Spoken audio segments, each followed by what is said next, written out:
The world awoke this morning to a tremor moving through the Middle East that has nothing to do with foreign missiles or external invasions. Something far more dangerous is tearing Iran apart from the inside, and it is happening at a speed that has taken even the most hardened intelligence agencies by surprise.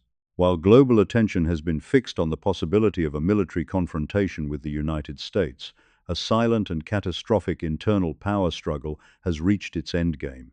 The Islamic Revolutionary Guard Corps, the IRGC, has effectively seized total control of the Iranian state, pushing the elected civilian government into irrelevance and launching what can only be described as a silent coup. This is not a drill, and this is not a routine political reshuffle. The IRGC has systematically dismantled the authority of the presidency, the foreign ministry, and any remaining moderate voices, positioning itself as the unchallenged arbiter of Iran's destiny. The consequences of this internal takeover are already cascading through the economy, the military posture of the region, and the daily lives of 88 million Iranians. The story unfolding right now is not about a nation uniting against an external enemy. It is about a regime devouring itself, while a massive American military trap tightens around the Strait of Hormuz, and an economic death spiral accelerates toward a point of no return. Like and subscribe to my channel Martin Hale Reports for in-depth geopolitical analysis you will not find anywhere else. To grasp the enormity of what is happening, one must first understand the dual power structure that has defined the Islamic Republic since its inception.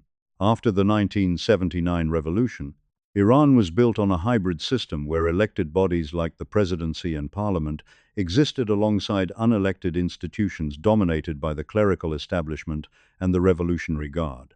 The IRGC was originally conceived as a parallel military force loyal to the supreme leader, designed to protect the revolution from internal coups and foreign threats. Over 4 decades, that mandate expanded dramatically. The Guard moved into construction, energy, telecommunications, banking, and even illicit trade, creating a vast economic empire that now controls an estimated 1/3 to 1/2 of Iran's total economy. This economic muscle gave the IRGC not just guns, but a financial stranglehold over the nation's wealth. Each time a moderate president attempted to open Iran to the world, negotiate on the nuclear file, or curb the Guard's influence, the IRGC found ways to sabotage those efforts. But this time, the sabotage has turned into a wholesale takeover. In the past few months, the civilian government's authority has been completely hollowed out. President Masoud Pezeshkian, who entered office with a mandate to revive diplomacy and ease sanctions, has been reduced to a figurehead. His ministers are bypassed on critical decisions regarding foreign policy and security. The IRGC's Quds Force and its intelligence wing now dictate the terms of any diplomatic engagement, while hardliners in the security apparatus openly threaten to close the Strait of Hormuz if pressure mounts. The silent coup accelerated after a series of high-level meetings in Tehran, where the supreme leader, Ayatollah Ali Khamenei, is believed to have sided unequivocally with the IRGC's vision of a fortress Iran, one that rejects compromise and embraces confrontation as a survival strategy. Key advisors to the president have been arrested or placed under house arrest on vague charges of espionage. The foreign ministry's ability to communicate with Western interlocutors has been severed. The message from the IRGC is unambiguous. The time for talking is over, and the military security apparatus alone will decide Iran's fate. This internal consolidation of power by the hardest of hardliners comes at a moment when Iran's economy is already balanced on a knife's edge. The economic death spiral that is now unfolding is not a slow decline. It is an acute, fast-moving crisis with a fuse measured in days rather than weeks. The immediate trigger is the exponential tightening of the American maritime blockade. United States naval forces, working in tandem with allied nations, have effectively strangled Iran's ability to export its primary source of revenue, crude oil. Iran's oil exports, which had been kept alive through a shadow fleet of sanctioned tankers and clandestine ship-to-ship transfers, have collapsed as the U.S. Treasury and the Pentagon have deployed unprecedented surveillance and interdiction capabilities across the Gulf, the Arabian Sea, and the Strait of Hormuz itself. The result is that Iran's onshore oil storage facilities have reached maximum capacity. The tanks are full. There is nowhere for the oil to go. Production lines cannot simply stop and start without severe technical damage and astronomical costs, but the regime now faces the impossible choice of either shutting down wells or burning off product into the atmosphere. Within days, Tehran will be forced to begin systematically shutting down oil fields across Khuzestan and the southern regions. Each day of shut-in production bleeds hundreds of millions of dollars from a state that was already struggling to pay public sector salaries and import basic foodstuffs. The rial, already in freefall, is experiencing levels of volatility not seen since the darkest days of the Iran-Iraq war. Inflation has surged past 50% on an annualized basis, but for essential goods, the price increases are much steeper. The cost of meat, dairy, and medicine has become prohibitive for working-class families. Power outages are rolling across major cities as the government diverts natural gas to keep the petrochemical industries minimally operational. The Iranian people, who have endured years of sanctions and mismanagement, are now watching their life savings evaporate in real time. The social contract between the state and the citizenry is fracturing at a breathtaking pace. The weaponization of the Strait of Hormuz lies at the heart of this deliberately engineered catastrophe. The IRGC Navy has taken full operational control of the strait, sidelining the regular Iranian Navy and deploying swarms of fast attack craft, anti-ship missile batteries, and naval mines. The strategic logic from the Guard's perspective is brutally simple. If Iran cannot sell its oil, the global economy will be made to suffer a catastrophic shock. The strait is the conduit for roughly one-fifth of the world's petroleum consumption. Any disruption, even a temporary one, would send energy prices into the stratosphere and trigger a global recession. The IRGC has been testing this coercive power through a series of increasingly brazen operations. Commercial vessels transiting through the strait have been harassed, boarded, and in several cases temporarily seized. Through a network of proxies and disinformation campaigns, the IRGC has signaled that a full closure is not just a bluff, but an operational plan ready to be executed. This posture has deliberately sabotaged any remaining diplomatic off-ramps. Back-channel negotiations facilitated by Oman and Qatar have been undermined by IRGC-linked attacks on shipping in the Gulf of Oman, which the Guard blames on external enemies, but which Western intelligence agencies categorically attribute to Tehran. The internal war between the IRGC and the remnants of the civilian government over the strait has ended with the security establishment dictating a policy of strategic escalation. For the Revolutionary Guard, the economic strangulation of Iran is not a reason to de-escalate. It is a casus belli that justifies a permanent state of emergency and the complete marginalization of anyone who advocates for compromise. As the IRGC tightens its domestic grip and flirts with economic Armageddon at the Strait, the United States has been executing a military masterplan of extraordinary scope and precision. Washington's response to the silent coup and the Hormuz threat has been to assemble one of the most formidable concentrations of combat power in the region since the 2003 invasion of Iraq. The buildup is not hidden. It is being telegraphed openly through satellite imagery, aviation trackers, and official statements from United States Central Command. The mission is twofold: to deter the IRGC from closing the strait, and to prepare a devastating kinetic strike package that could, if ordered, dismantle Iran's air defense network and naval capabilities in a matter of hours. At the center of this plan are three specific platforms that have been deployed to regional bases stretching from the United Arab Emirates to Diego Garcia.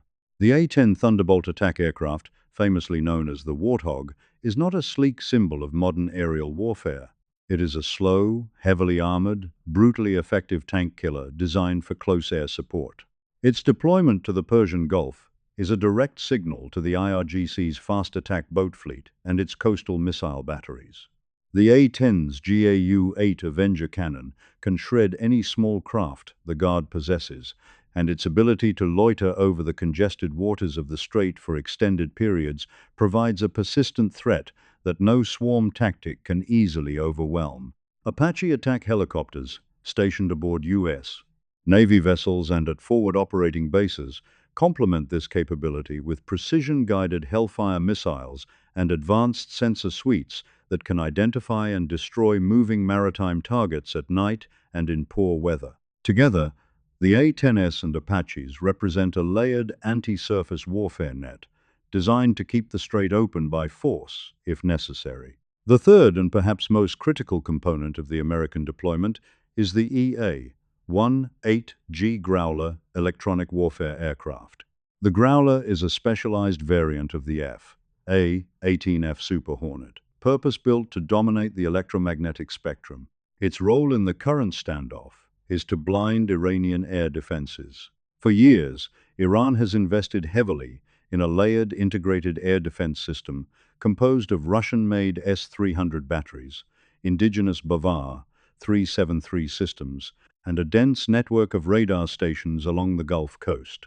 The American plan rests on the ability of the Growlers to jam, spoof, and destroy these radars in the opening minutes of any conflict, creating corridors of chaos through which strike aircraft can pour. The deployment of Growlers alongside F-35 Lightning II stealth fighters and B-2 Spirit stealth bombers creates a combined arms puzzle that no adversary has successfully solved. The message to the IRGC leadership is unmistakable. The United States is not merely posturing, it is prepositioning the exact toolbox required to disarm Iran's most cherished defensive capabilities in a matter of hours. This is not a counterinsurgency operation or a limited punitive strike. The military posture now in place is designed for a full-scale suppression of enemy air defenses campaign, the kind of operation that historically serves as the overture to regime-level military defeat. The economic strangulation, the military encirclement, and the internal coup are not separate stories. They are three accelerating currents that are converging to push Iran toward an institutional collapse that could happen with or without a single American bomb being dropped. The IRGC's total seizure of power has paradoxically made the regime more brittle. In sidelining the civilian government, the Guard has assumed full responsibility for the economic catastrophe that is now upon the nation. There is no scapegoat left. The population, which has risen time and again in waves of protest from the Green Movement to the Mahsa Amini uprising, is being pushed past the limits of endurance. The shutting down of oil wells, a once unthinkable act, will become a visible symbol of national failure. Millions of workers associated with the energy sector, from engineers in Avaz to truck drivers delivering fuel, will face unpaid wages and layoffs. The ripple effects, through industries that depend on cheap energy and state subsidies, will be immediate. The IRGC's own commercial empire, while insulated in part through smuggling networks and access to hard currency, is not immune to a systemic economic collapse.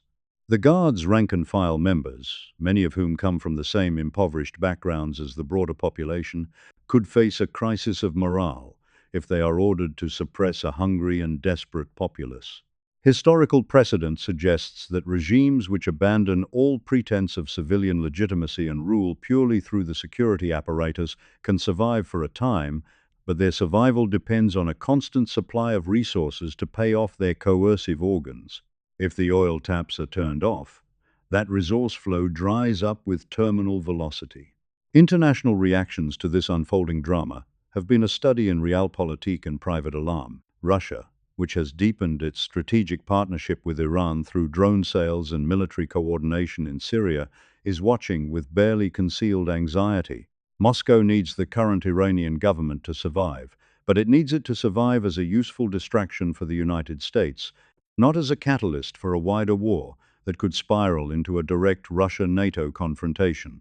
Chinese officials have been scrambling behind closed doors, drawing up contingency plans for an energy supply shock that would cripple their post-pandemic recovery.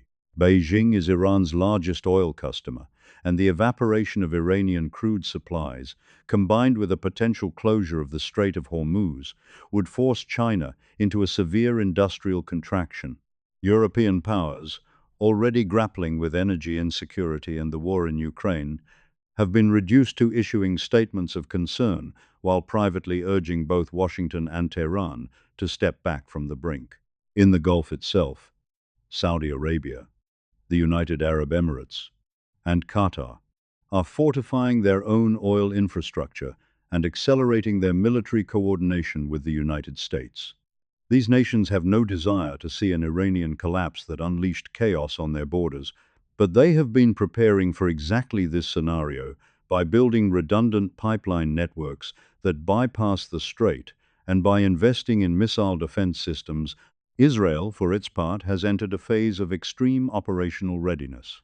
The Israeli security establishment assesses that an IRGC-controlled Iran, facing internal dissolution, is an Iran that could lash out through its proxy network with Hezbollah, the Houthis in Yemen, and Shia militias in Iraq and Syria. The Israeli Air Force has conducted a series of long-range strike drills that are impossible to ignore. The region is wired for detonation. The social consequences inside Iran are already manifesting in ways that recall the final days of other isolated, collapsing states. A quiet but unmistakable migration of talent is accelerating. Anyone with the means and the connections is trying to get their family and their capital out of the country. The Tehran Stock Exchange has become a graveyard of frozen assets. Universities, once hubs of restless political dissent, are eerily quiet, but that silence is not submission. It is the calm of a population that has learned to hide its true feelings behind closed doors and encrypted messaging apps. The IRGC's intelligence apparatus has flooded the urban centers with plainclothes agents and informants, creating an atmosphere of suffocating surveillance. Yet this surveillance state is itself a drain on resources. The more the regime invests in internal repression, the less it can invest in sustaining the welfare programs that once brought a degree of quiescence.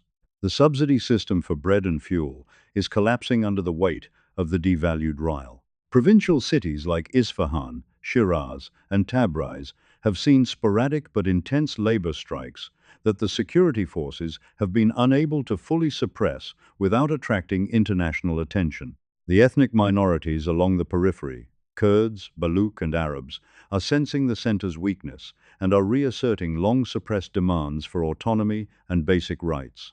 The Iranian state, which for decades projected an image of monolithic control, is starting to show cracks that even the IRGC's iron fist may struggle to seal.